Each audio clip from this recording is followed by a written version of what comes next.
Perfect. All right. Marguerite, if you happen to see anyone in the waiting room, could you go I'll let ahead them and in. Absolutely. Yes. let them out? I'll do the same when you're Yeah. taking the floor. Um,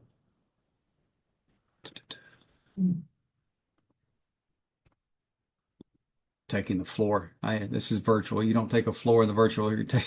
Taking it. All right. Mhm. I think this will work. Everyone can hopefully everyone can see computer. So anyway, just wanted to say welcome to everyone. I think most of you should remember. I hope you remember my name, even if I don't sometimes. But it's good to see you again. It's been 2 months since we gathered together, first in Alexandria and then up on the Hill for quite frankly, it's one of the best advocacy days I've been a part of. So I wanted to make sure I extend that thank you to everyone there. But we're gonna 2 months out, we're gonna give a update on kind of where we stand on the issues that we were advocating for. Um, Currently, where we're standing right now with federal policy. Give you an update on the legislation, the priorities, and looking ahead for the 120th. And then we'll end with some opportunities for you to take action. NABE has already put together a nice little toolkit for one of the issues that has come up since we convened back in July.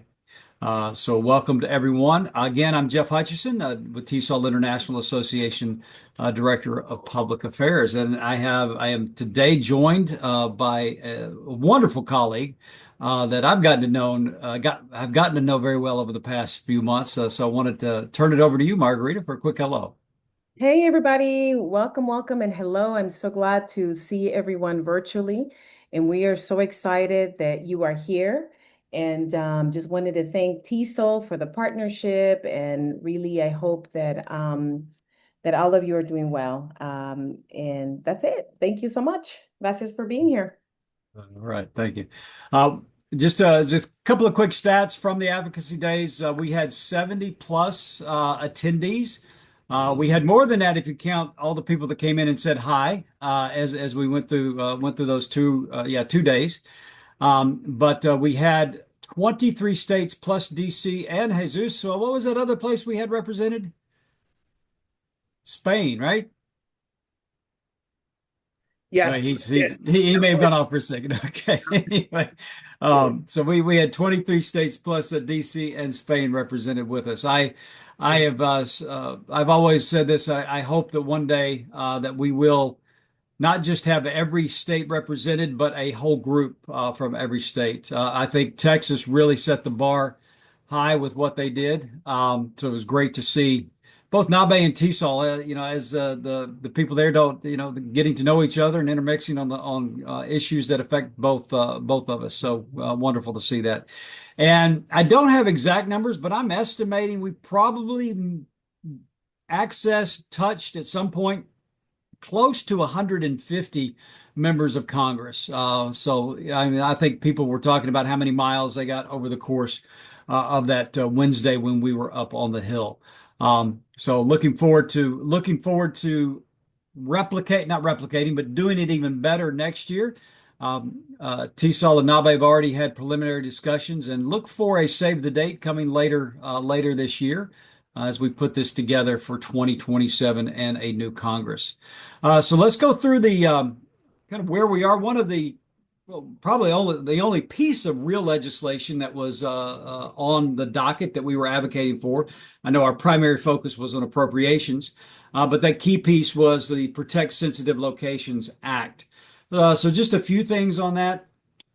I won't go through, as you'll see through this, and we will send the slides later. I have on the left kind of a reminder of what the act or the policy uh, uh, uh, means to us and what it does. And on the right column of each of the slides, we'll dive a little bit deeper into why that matters and what's next for that. So the Protect Sensitive Locations Act is one of the first pieces that Congress put out, and it does have both a Senate and a Senate and a House version. The It was in response to the rescission of the DHS memo or ICE memo that protected from ICE enforcement sensitive areas such as schools, churches, and other places where people gathered in public community settings. Um, Unfortunately, it is not a bipartisan effort. On the House side, SBIOT was the sponsor and had about 156 co-sponsors with them at that time, or still does listed there. And on the Senate side, I believe it was Blumenthal out of Connecticut, and only a 30 or 32 senators co-sponsoring with that. So what that goes to show you is that it's not bipartisan, probably not going to be going anywhere. Unfortunately, it is a message that still needs to get out there and still needs advocacy around it. And we'll talk a little bit more about why that matters for the 120th. So, why does it matter to us? Well, because schools and educational settings remain subject to the administration's current immigration enforcement policies. Perhaps you've read a lot of the stories about the impact. Especially, I think LA school districts had several newsletters. Not newsletters, but news items over the past couple of months. You have seen some of the actions and impact there. Just from a practical outlook, again, it is not bipartisan. It is a partisan effort. There are no Republicans on it. So the legislation, it keeps the issue visible, but highly, and I should put in there, highly unlikely to alter current federal immigration enforcement during the Congress. Highly unlikely to get passed. So it's something that we will be putting in our legislative priorities for the 120th to get this forward because it will continue to remain an issue and we will still push for it. And Marguerite, if there's anything you want to jump in on, feel free to jump in on as we go through this. I know we got a lot to cover, so if there's anything that you would like to add as we go through, just jump in. We don't stand on ceremony here. All right. The big one, of course, is appropriations. As you may recall, there were calls for elimination of some key programs. Title III of the Elementary Secondary Education Act was one of those. There was a transfer of appropriations in Title IIA, which supports professional learning, supports effective instruction. That was the largest one. That move essentially over to what was called a Make Education Great Again Act. Anyway, I'm reserving my comments on that. But would essentially wiped that money out, that funding out, which would have impacted a lot of grants to support both the teacher pipelines as well as professional development, professional learning, and specifically around bilingual, multilingual education, supporting English learners. So where are we? Well, if you may recall that the House had, through its appropriations, not the full House, but the Appropriations Committee had passed key funding, which did seek to eliminate these. It did not go to the full House, so it never passed the full House. The Senate, on the other hand, they had not even picked up any of the appropriations bills. Matter of fact, I think I have. Let me see if I have I don't have a link. I'll add this to it later. But there's a link to congress.gov. You can see the appropriations bills that have passed and where they are. None of them have passed the full chamber. They've only passed out of committee on the House side.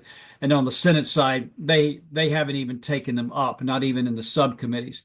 So what has happened? We are staring at the end of the fiscal year on September 30th, which is, it's just a little over a month away. So the House, before it went on recess, passed a continuing resolution, which I think it was through December 4th, will keep the government running at fiscal year 26 levels. The Senate did not take that one up. They took a different one up and they passed it, which would have essentially done the same. There were a few other caveats in there that do not have direct impact to us. But that would have extended or would extend the fiscal year 26 funding of the federal government to December 11th. So what does that mean? Well, essentially, we are at a point that we have two competing continuing resolution bills. So when the Congress comes back together, both chambers come back together. I think the House comes back maybe the end of this week or into next week. And Senate will follow suit thereafter. Generally, it's right after Labor Day. They come back and they have to reconcile those two or come up with a different solution. It is highly, again, I've probably used this a lot through the course of this webinar, but highly unlikely that an actual budget for fiscal year 27 will be passed. So most likely we'll be looking at continuing funding at FY26 levels at least through the first, possibly into the second week of December. Now, I say continue funding. Most of you know that a lot of the education funding is forward funding. So the FY26 funding started to hit the states earlier this summer when the states were at the end of their fiscal years. So that will continue to go on into schools and states' fiscal years, which will go into June of next year. So FY27 funding would be impactful next summer to the states, and that's both at the public education, elementary, secondary education level, as well as adult and higher education levels. So that's kind of where we are. One little carve out here: the State Department ECA funding. That one, while the president called for a substantial, almost a gutting, if you will, of that funding, the House did not pass that forward in its appropriations subcommittee. What they passed forward would have been a slight decrease, but not an elimination. I think it was around 640 million, which FY25, for reference, if anyone has ever participated in those programs, FY25 was at 740 million. So it remains to be seen. So again, just a reminder what we're looking for. Title 2A level funding would be 2.2 billion.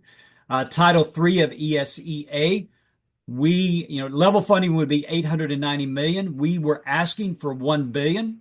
It actually needs to be even higher than that. For those working in adult ed, Title II of WIOA, or the Adult Education and Family Literacy Act, that is level funding would be 715 million, and the ask was 810 million for that. And Higher Education Act Title II, which funds teacher quality partnership programs, it would be a miracle if it got increased, but so we're hoping for level funding at 70 million there. So that's just a quick overview of where we are on the appropriation side. And Marguerite, if there's a question in the chat, please let me know. I'm not even looking at the chat. No problem. Time. I'll look at it. There's no questions yet. All right. For those of you, one of the things that we had on the ask was about duration of status. For those of you that work in higher ed or have English language programs serving students coming to the United States, there's about 60,000 students who are studying in English language programs in the United States. There's been a major change to their to how long they can stay. I'll do a quick synopsis. Prior to this rule, which if it goes into effect will be September 15th, the final rule is scheduled for effect on September 15th. That's pending litigation.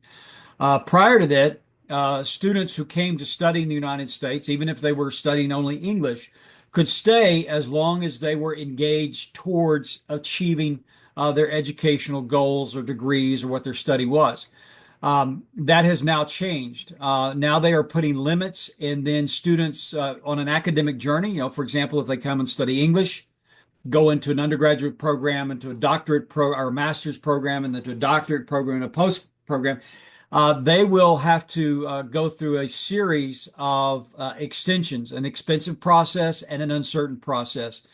So there's a concern that will deter people coming to the United States to pursue their degree when you don't have a certain path to that completion.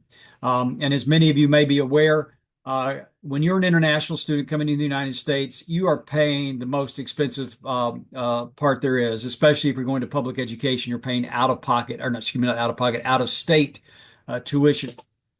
So it could have a big impact. If you are interested, TESOL has been working with a couple of other associations that are specific to that area, English USA and USEEP. They have put an explainer together. We were part of helping with that in that working group, but that's there available if you would like more information on that. Again, when we send out the slides, we'll make sure that we have all of the links that we're referencing here available as well. Yes, there is a question by Jennifer, and she's wondering, in terms of this point, if there is any data about students being diverted to other countries for higher education. There's no data at this point. What we do know is that there are fewer visa appointments. So it's a combination of many things. So duration of status is when a person enters the country. There's also, we don't have this up, but the uh, fewer and fewer appointments for visa interviews. So it's not just visa denials, it is fewer appointments for that. That is especially restrictive for people in the global south, Africa, in that area. If you follow that, there's a group called U.S. for Success Coalition that has some data and study on that, as well as NAFSA, which is an association for international education. But Jennifer, no, to my knowledge, I haven't heard of anyone diverting. If anything, people are self-diverting and saying, "I'm not going to take the risk, and I'm going to go to Canada. I'm going to go to Australia. I'm going to go to Britain or the UK." They're going to other countries. I know Ireland has become a big destination for international students. Um, so the Irish are taking over the world again, apparently. No, that's just trying to make light of a very serious situation. My apologies on that. Um, okay. Other news, what has been happening since we gathered together? This is one that you may have seen some of the notices we put out talking about taking action on this. But the House and Senate are moving in separate directions. The House is aligning with the president and trying to codify the elimination of the Department of Ed. They put together a series of bills in the Ed and Workforce Committee. Again, this has not gone to the full House. This is only in the Ed and Workforce Committee. Now, you may recall from the actual advocacy days what we were talking about. There's a difference between the appropriations and the authorization committees. Ed and Workforce is part of the authorization. And there were a series of bills, HR 9610, 9607, 9603, which would codify the transfer of different aspects of the Department of Ed over to primarily, in this case, the Department of Labor. It makes perfect sense to have the Office of Elementary and Secondary Education under the Department of Labor. We're just growing diligent workforce, as you know. Anyway, I'm sorry, I started to go off script there. You know me, I don't have a script. We're just going through this. But the concerning point to that, not only or several concerning points, but not only did these bills codify, and what I mean by codify, they make it into law. So it's not just an agency agreement, interagency agreement to transfer responsibilities. It is a codification in law. It would codify that move and also make permanent the reduction in force that was done in 2025, over the course of 2025. So very concerning from that aspect. Is it going to go anywhere? No, that's because we say that because we have competing bills. On the Senate side, the Help Committee put forth a series of bills, unfortunately not as comprehensive. It only impacted a few of the departments out of education, but that sought to prevent the transfer over to the Department of Ed. So while they did specify Office of Elementary and Secondary Education, Office of Post-Secondary Education, the Office of Special Education and Rehabilitative Services, and OIE, Office of Indian Education, they did not specifically call out the Office of English Language Acquisition or OELA as we call it, or the Office of Career Technical and Adult Education. And these are two key aspects, especially at the federal level, because the bulk of English learners are going to be impacted through these two, or excuse me, not impacted, but supported through these two departments. With OELA, you're serving over 5 million students in our public education systems that are English learners. And through Octay, you're serving over 600,000 adults, which is about 60% of the overall population of participants in adult education who are English learners. So significant moves there. So the larger story in this, we don't think either one is going to do anything. If we think it's all posturing at this point. but the larger story is that Congress is now actively engaged in the debating, not and introducing legislation, not simply condemning it, but actually introducing legislation about where federal education policy should live. Okay. Um, a couple of other things, a few other things that have been happening since we convened in June. You may have heard of the READ Act. The READ Act is Reading Excellence and Achievement for Development Act, spelled out. I like the acronym of READ. It's a little bit quicker to say. But you have two companion bills, one in the Senate and one in the House. The Senate has passed out of its committee. Um, and the one in the House has not passed out of its committee yet. As of now, it has not, at least before the recess came into place. Now, this is it's a bipartisan, one of the rare ones, bipartisan support in both chambers. Um, and essentially, it seeks to support the science of reading within education. If you are a member or follow Californians Together, Martha Hernandez, the executive director out there, as well as Margaret was the National Committee for Effective Literacy, I believe is the other National one. Coalition for Effective Literacy. National Coalition for Effective Literacy. We're raising some concerns on this bill, specifically over the prohibition of 3Qing, just so that there would not be confusion between policy and practice, especially working with multilingual learners, and how those methods can support them, as opposed to thinking that educators or even local policymakers prohibiting that key pieces for decoding language for our learners. But overall, very positive bill. And one that essentially mirrors a lot of what the states have already done in passing legislation in support of the science of reading. But if you are a policy wonk and want to dive deeper into those, you absolutely can. We'll have those links as we go a little bit later for that. Um, Now, some other things non-legislatively, but regulatory. This is impactful. Now, if you're sitting there, you say, "Well, Jeff, why is the proposed rules on financial assistance? How does that affect me?" It has to do with grant making. Well, I imagine most of us, in some form or another, either are active in grants. I know NABE is active. I think you got one or two Yep. NPD grants. We have two. TESOL has grants working with the State Department.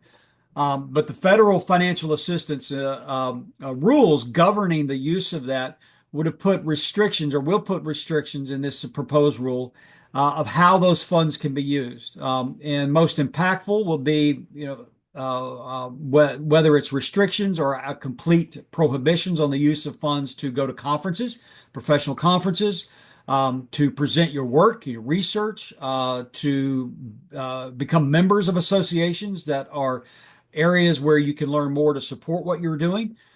So it's a concern not just from association perspective, but also from the growth of knowledge in the as research and grants are carried out.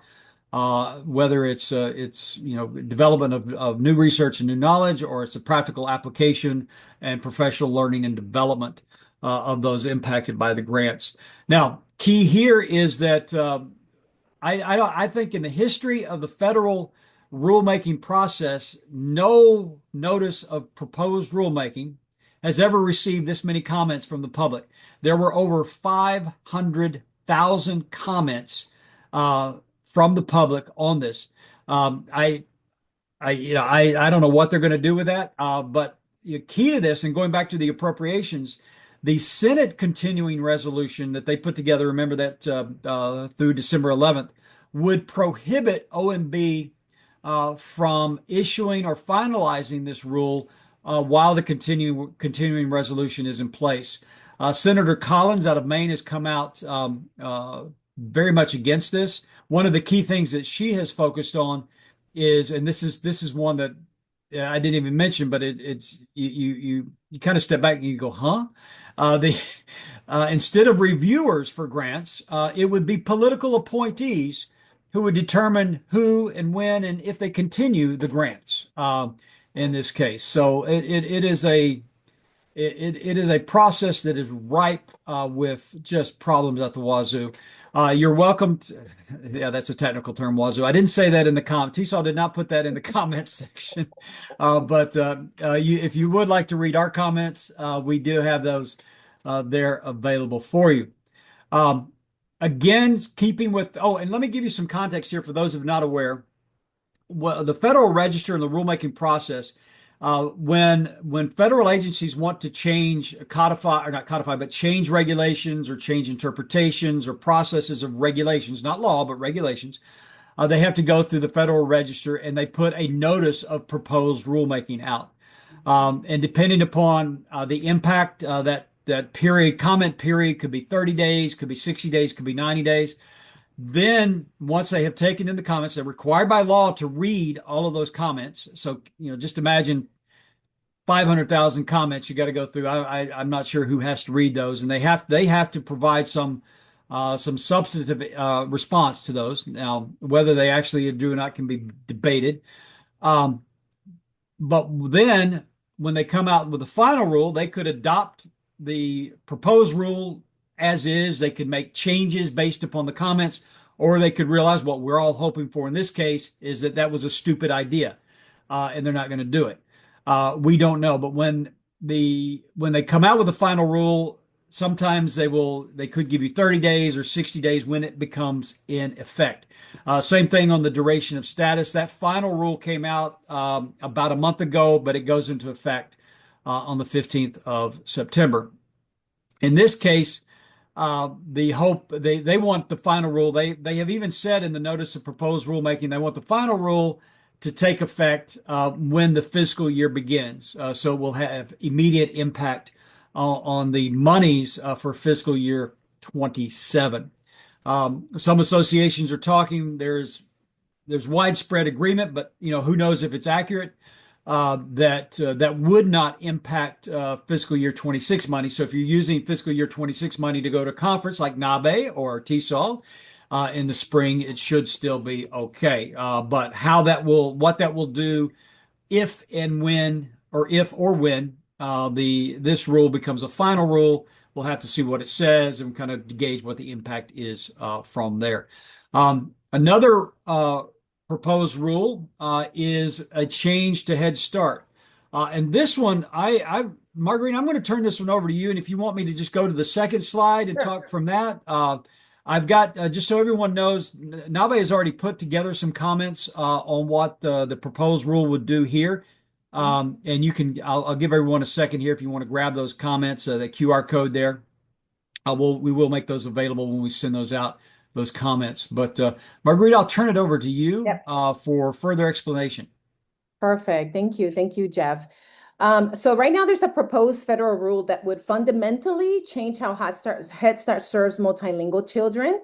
If finalized, it would require Head Start programs to conduct all education in English and prioritize the teaching of English to children whose native language, when they come into the early, in the early ages, the little kids, right? I mean, they come in with their home language, right? So whose native language is not English and who do not yet speak English. So this would reserve the current approach of supporting bilingualism and English and children's home languages. And the proposed goes so far to describe that multilingual services are non-essential, while promoting English-only education and assimilation. And I think that's, I mean, here at NABE and TESOL, and I think a lot of the organizations across the country are really strongly opposing this proposal. So because we believe and we support English language development and, especially for the little kids, but for all of us, right? But right now, what we need is your voice. I think there's a letter that NABE, that is there in the QR code that Jeff was talking about that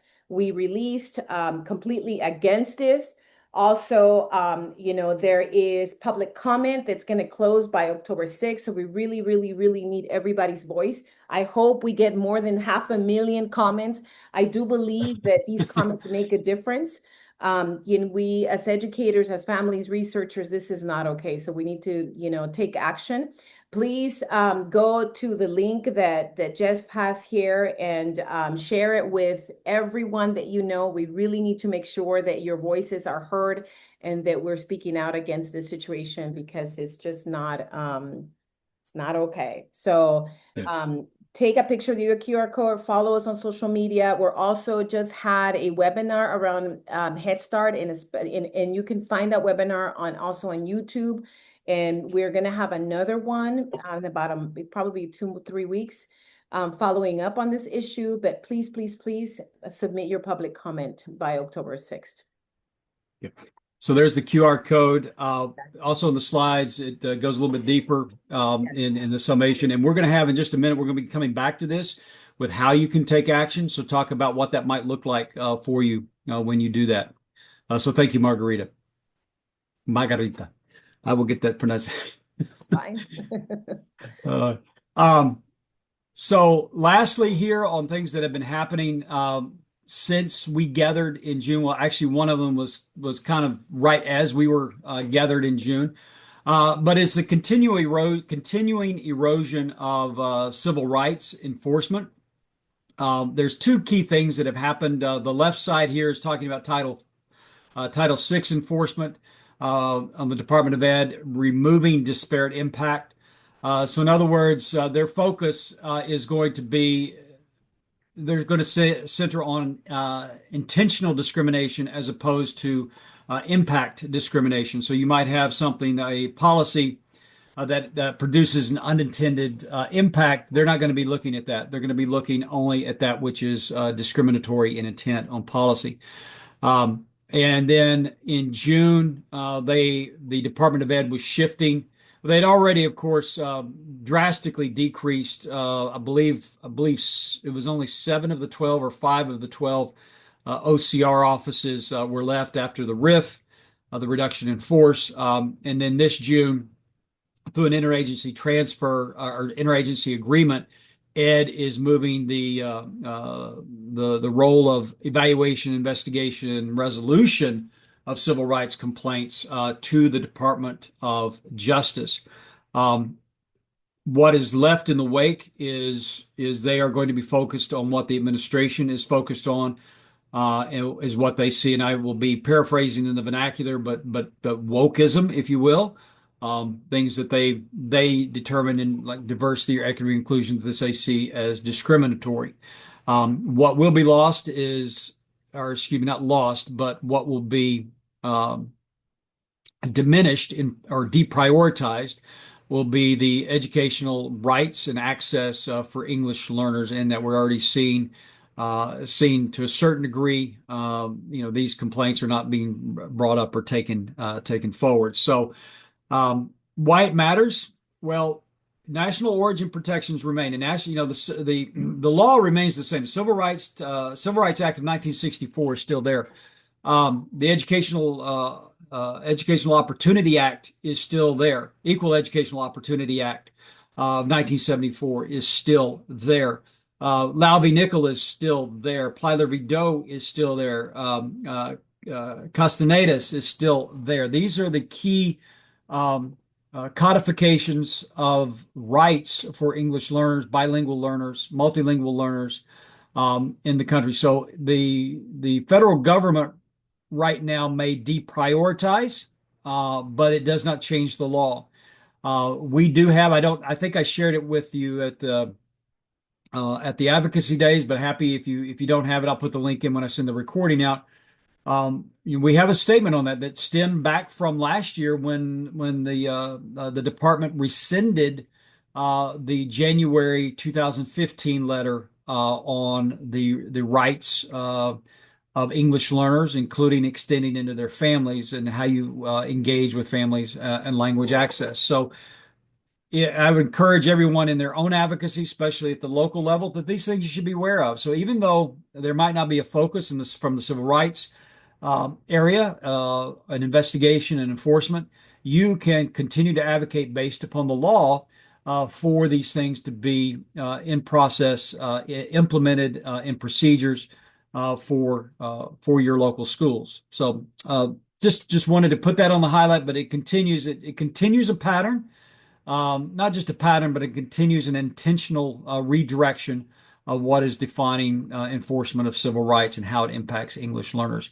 So I'm going to move forward here very quickly because again, it's an evening. I don't want to keep everybody for a full hour, but what to look forward coming ahead. Again, this September 15th, that's the scheduled effective date of the DHS duration of status change. There is federal litigation going on right now. It was filed, I believe, in Massachusetts. I can't even say Massachusetts, by NAFSA and the President's Alliance on Higher Education and Immigration. You remember Diego Sanchez, who spoke to us at the policy days. He spoke to us from the President's Alliance. So a lot, if you want to go back to the information that he provided, a lot is centered on that and what we can learn from that in the process. September 30th, it's the end of the fiscal year. FY26 technically expires. We fully think, or we fully expect, not think, we fully expect the House and the Senate to get together and probably just pass a continuing resolution. Neither party wants a shutdown like last year, so they will most likely pass a continuing resolution, keep government funded at FY26 levels. October 6th, as Margarita was talking about, the comments due to the Head Start proposed rule. That is the deadline for those. We'll have more on that and just how you can take action in just a moment. There could be some action on the READ Act.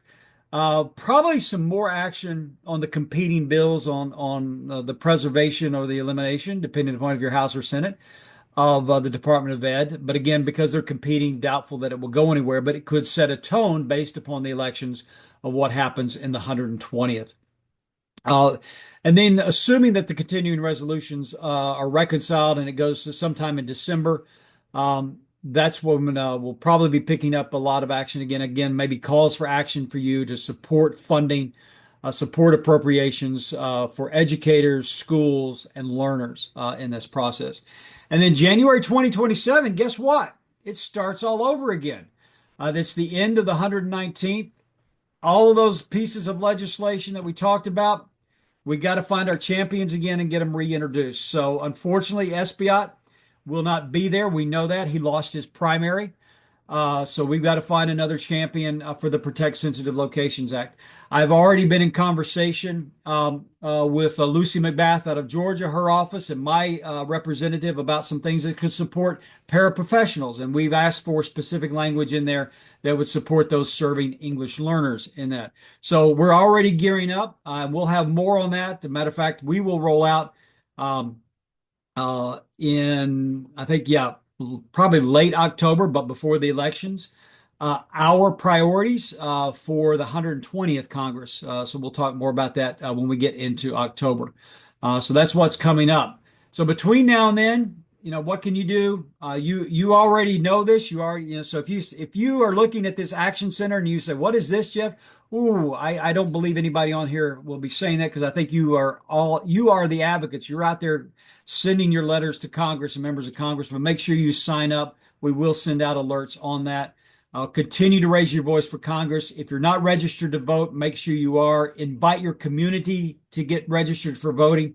The midterms elections are coming up in November, and the control of Congress is up. It's up for grabs. We don't know which way it's going to go. If it goes Republican, it will continue to be a harder hill to climb in support of education, just because of the mandates that the Republicans are working under right now. If that is the case, we're going to be doing a lot more work at the state level. That's why I say state and local advocacy are very important. We just convened a National English Learner Roundtable meeting this week to talk about some of the supports when it comes to English learners and educational access and educational content and their rights. So if that does come to pass, going to see more work on that. We'll be reaching out to states. And then lastly, Margarita, I'm going to turn it back over to you because this is how you can take action on this Head Start. Remember, October 6th deadline. Yeah, we have October 6th deadline. This is really critical. One of the questions we get all the time is, how do I submit a comment? What do I have to do? So we made this very, very simple. You can literally copy and paste. When there is any type of public comment, you go to www.regulations.gov. That's the docket number that we have here, ACF 2026 0595. Select comment and copy and paste what we put here. If you took a picture of the QR code. If not, go on our website under advocacy and you'll see the advocacy tool. Make phone calls, but more than anything, these public comments are really critical. I really hope and wish that we can get over 500,000 public comments so that we can make our voices be heard against this only in English only mandate for Head Start. So por favor, share with everyone you know. We need everyone to comment. Gracias, Jeff. Yeah, okay. The only thing I would add to that, when you take this sample, add the stories and the data from Yes. your local area.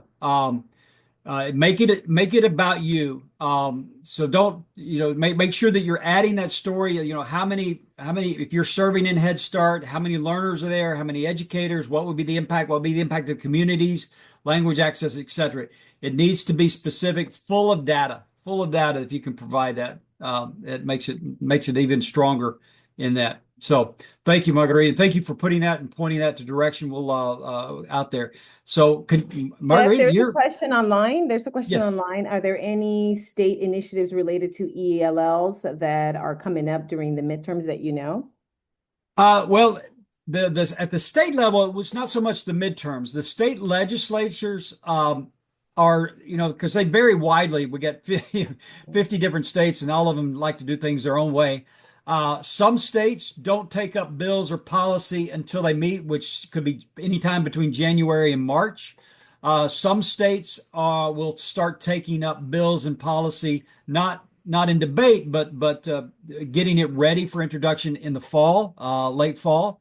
What I can do for that, I can send out information on the state. I do have a state calendar, state legislative calendar. And Margarita, I'll share it with you as well. You can work through your affiliates. We'll work through our affiliates just so they're aware. We can reach out and see if there's any bills going on. I've been trying to track bills at the state level. As you can imagine, it's a little difficult because there's a lot of pieces of legislation out there, but I haven't seen anything pop up lately.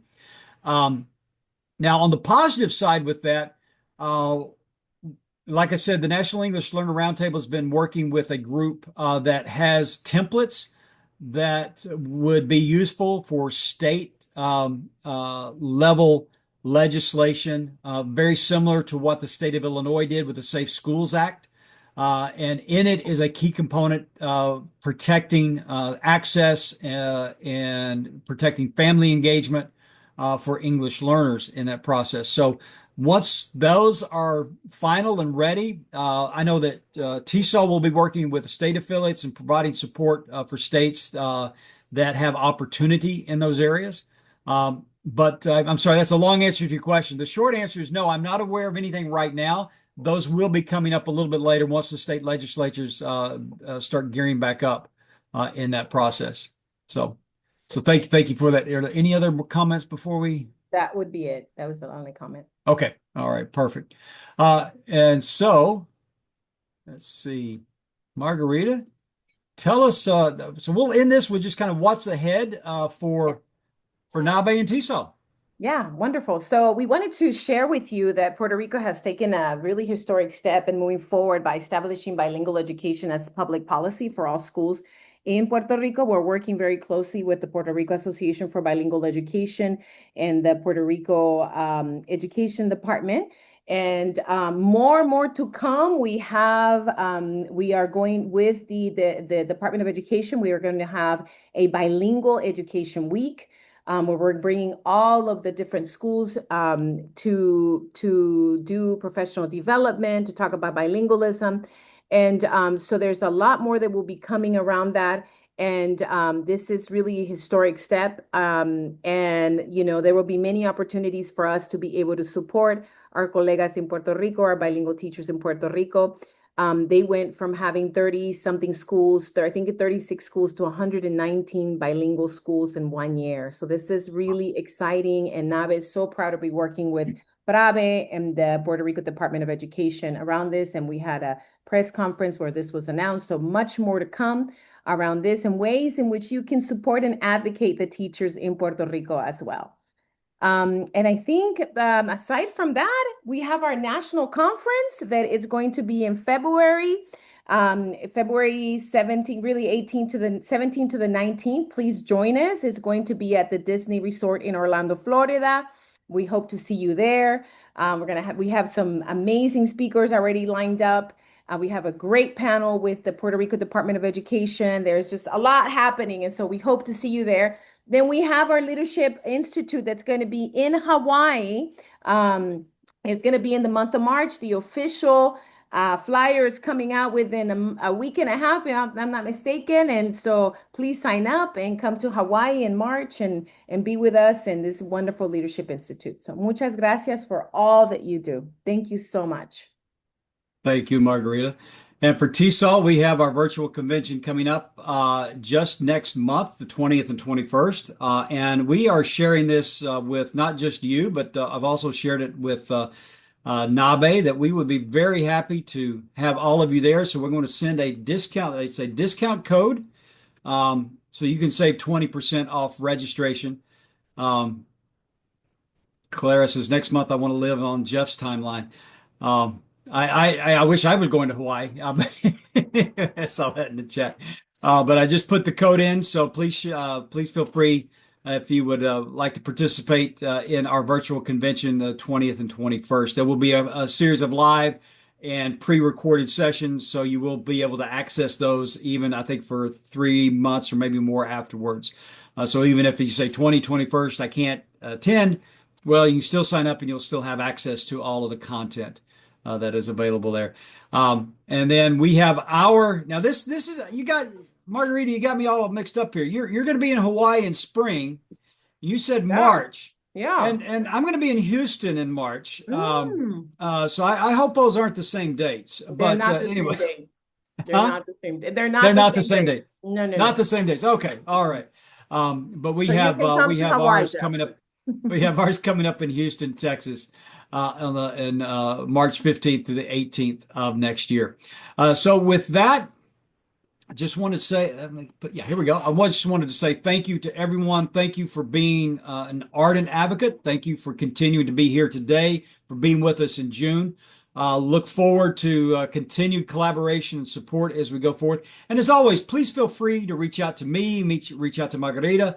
If there's anything we can do to help, especially even if, not just federal level, but if you have anything at the state level and say, this is happening to the state, can you point us to some resources, some guide us or connect us with others in this area? We'll be happy to do that, because advocacy is something that we do together. We are never out alone doing this, and we are stronger together in that. So with that, I will say again, thank you to all. I don't think there are any other, I think the chat is clear of questions. Hopefully not. Oh, some chat. So yes, Margaret says, yes, hope to see you all. And yes, absolutely. Yes, and Mary, Mary's our contact in Houston. So thank you very much with that. So, all right. Well, with that, unless there are any more questions, I will give you back your evening or afternoon, and I'll make sure I get this out to everyone afterwards. Amanda, you have your hand raised. Yes. This might be a little bit of a niche question, but I'm really excited to say that at TESOL 2026, I'm presenting on my experience at Advocacy Days. So, and it's a lovely full circle moment, because do you remember where you were last October 2025, Jeff? Yes, I do. Yes, I do. No, you were at TESOL, so I'm really excited. And so it got accepted. Margarita was originally going to join me, but then the timing didn't work out. But I'm really excited for that. And I've got some great resources from this. I just didn't know if there was would there be anything specific like I could really plug to kind of get people fired up? I hope we can bring a whole slew of KT-solers to advocacy days next year, but I just or anything else to know. Like it'll be right after the election, so. So it's in November this year. It was in October last year, if I remember right. It was mid-October last year. It's November 5th, 6th, and 7th this year. Okay. So All right. We'll get some things together. I know we'll at least have some legislative priorities you can share. I don't think we'll have a save the date ready by then, but sure. I might try to get that ready. Margarita, maybe Nilda and you and I can get together and we can Yeah. see if that's something we Out. could have that early. Okay. For Good. that. So That would actually excited be for you, great to get. Amanda. Yeah, that would be No, great. I'd So love to bring more people because it was so inspiring. Like everyone I've talked about it to, just seems so invested and really excited about it. So, love if I can spread that at Katisol and continue the theme from last year. So, and I'm happy also, Amanda, if you want to get together as we going into it, if there's any, because there's going to be things happening between now and November. So happy to get together and share resources, anything we can do to help inform the session you give. Be happy to do that. thank you so much. I've got 2 months or more, so I haven't even started on it, but I'm gonna It's get going to go started by on it. like that, Amanda. I know, I know. I'm going to try and get started on it soon though, so I can Okay. really thoughtfully include, and I'm glad I've said something so that now I have to really do it Okay. sooner All right, rather. Margarita, I Jeff, know you've wait, got to wait, go. Thank you, Jeff, Bye, Margarita. everybody. Thank you. Bye-bye. Jeff. Bye-bye. Good Bye-bye, night. everyone. Okay. Oh, was there another question? Yeah, one more question. I'm sorry. Oh, that's fine, Jennifer. Anything about AEFLA week in September? Well, I will be there for a couple of the days. I will be going and just doing some hill visits at that time. But don't know exactly what we'll be asking for yet outside of appropriations. But we'll be there. I will. Last year I was able to get with Dominic and we had a webinar. I don't have any webinar planned for this time. We did post, if you haven't seen it, there's a podcast that Jacob Hofstetter from MPI, he came to the Yes, I saw advocacy that. days. Yeah. Yeah, I put that up because I thought that was an excellent podcast, especially on impact in the adult sector there. So we'll be there. I'm going to be joining NCL and COABE while I'm there for that. Okay. Thank you kindly. All right, you're welcome, Jenner. You take Bye-bye. care. Bye Bye-bye. bye.